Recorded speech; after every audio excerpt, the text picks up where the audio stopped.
White house में Trump और Zelensky के बीच तीखी बहस। अमेरिका यूक्रेन संबंधों में बड़ा तनाव। अमेरिका के राष्ट्रपति डोनाल्ड ट्रंप और यूक्रेन के राष्ट्रपति वोलोदिमीर जेलेंस्की के बीच शुक्रवार को व्हाइट हाउस में हुई मुलाकात विवादों में घिर गई। जब रूस यूक्रेन युद्ध विराम और खनिज संसाधनों को लेकर चर्चा हो रही थी, तभी दोनों नेताओं के बीच तीखी बहस छिड़ गई। तनावपूर्ण बैठक और विवाद की शुरुआत। बैठक का उद्देश्य यूक्रेन और अमेरिका के बीच खनिज संसाधनों में निवेश समझौते पर हस्ताक्षर करना था। हालांकि वार्ता ट्रंप द्वारा युद्ध विराम पर दबाव डालने और जेलेंस्की के इनकार के कारण गर्म हो गई। ट्रंप और उपराष्ट्रपति जेडी वेंस ने यूक्रेन पर अमेरिका का पर्याप्त सम्मान न करने का आरोप लगाया और मांग की है कि यूक्रेन बिना किसी सुरक्षा गारंटी के रूस के साथ युद्ध विराम करे। आपके पास कोई विकल्प नहीं, ट्रंप की चेतावनी। ओवल ऑफिस में मीडिया की मौजूदगी में ट्रंप और जेलेंस्की के बीच गर्मागर्म बहस हुई। ट्रंप ने जेलेंस्की से कहा, आपके पास अभी कोई विकल्प नहीं है। इस पर जेलेंस्की ने जवाब दिया, हम कोई खेल नहीं खेल रहे हैं। उन्होंने जोर देकर कहा कि रूसी राष्ट्रपति व्लादिमीर पुतिन पर भरोसा नहीं किया जा सकता, क्योंकि वह पहले भी संघर्ष विराम और कैदी विनिमय समझौतों को तोड़ चुके हैं। ट्रंप इससे और भड़क गए और जेलेंस्की से कहा कि आप लोगों को लाखों की जिंदगी से जुआ खेल रहे हैं, आप विश्व युद्ध का जोखिम उठा रहे हैं।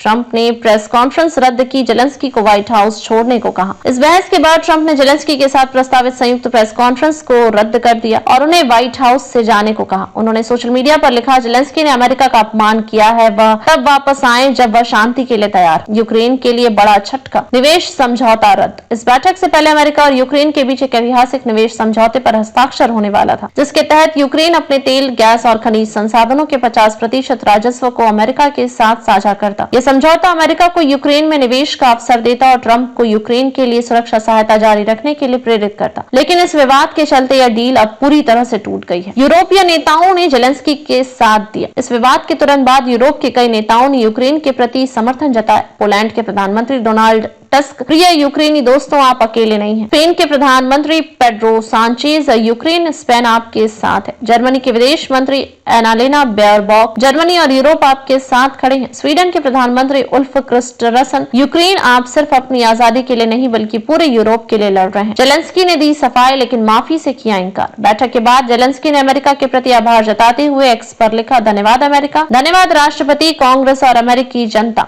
यूक्रेन न्याय संगत और स्थायी शांति चाहता है। हालांकि एक इंटरव्यू में जब उनसे पूछा गया कि क्या वह ट्रंप से माफी मांगेंगे, तो उन्होंने इनकार कर दिया। उन्होंने कहा, हमने कुछ गलत नहीं किया। क्या अमेरिका यूक्रेन का समर्थन बंद करेगा? राजनीतिक विश्लेषकों के अनुसार यह बैठक यूक्रेन के लिए एक बड़ा झटका साबित हो सकती है। ट्रंप पहले ही यूक्रेन को दी जा रही $175 बिलियन की सैन्य सहायता को लेकर असंतोष जता चुके हैं और यूरोपीय देशों से अधिक योगदान की मांग कर रहे हैं। अब सवाल उठता है कि क्या अमेरिका यूक्रेन के समर्थन से पीछे हटेगा या यह सिर्फ एक राजनीतिक दबाव की रणनीति है।